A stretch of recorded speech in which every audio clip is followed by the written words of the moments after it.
Welcome to Black and Gold. Two stories in the headlines this week explain power dynamics that's taking place in all of the Americas.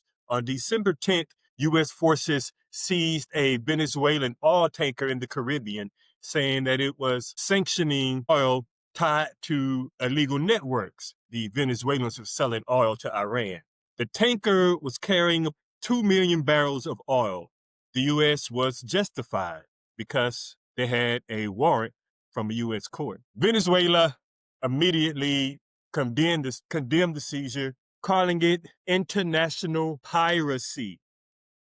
President Nicolas Maduro accused the United States of economic warfare, saying that Washington is using sanctions as a cover to strangle Venezuela's oil sector, which is the core of its economy. From the U.S. government's perspective, this is about sanctions, enforcement, and security.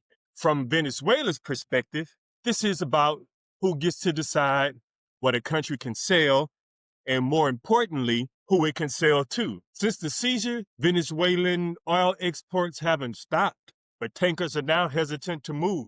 Roughly 11 million barrels of heavy crude are sitting off Venezuela's coast, sidelined. Countries that rely on Venezuelan oil now worry about supply disruptions. Other neighbors are worried about precedent, because if a tanker can be seized here, it can also happen elsewhere. Meanwhile, Venezuela's regional relationships remain strained.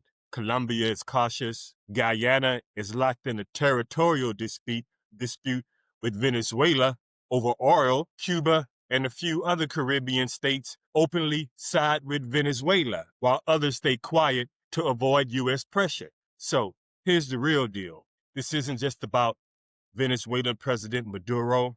The U.S. has clashed with Venezuela for decades, going back to Hugo Chavez, who openly challenged U.S. influence and tried to build a Cuba-style political experiment in Venezuela. The major caveat is this: Venezuela sits on massive oil reserves, insists on independence, and does so inside the United States' sphere of influence. Sanctions, seizures, and pressure are political tools. History shows that when energy, sovereignty, and influence collide, the language always sounds polite. Law enforcement, security, stability. But underneath it is the same old question: who can defend their own sovereignty? So the U.S.-Latin American relationship, same playbook, just new headlines. This is the Black and Gold channel.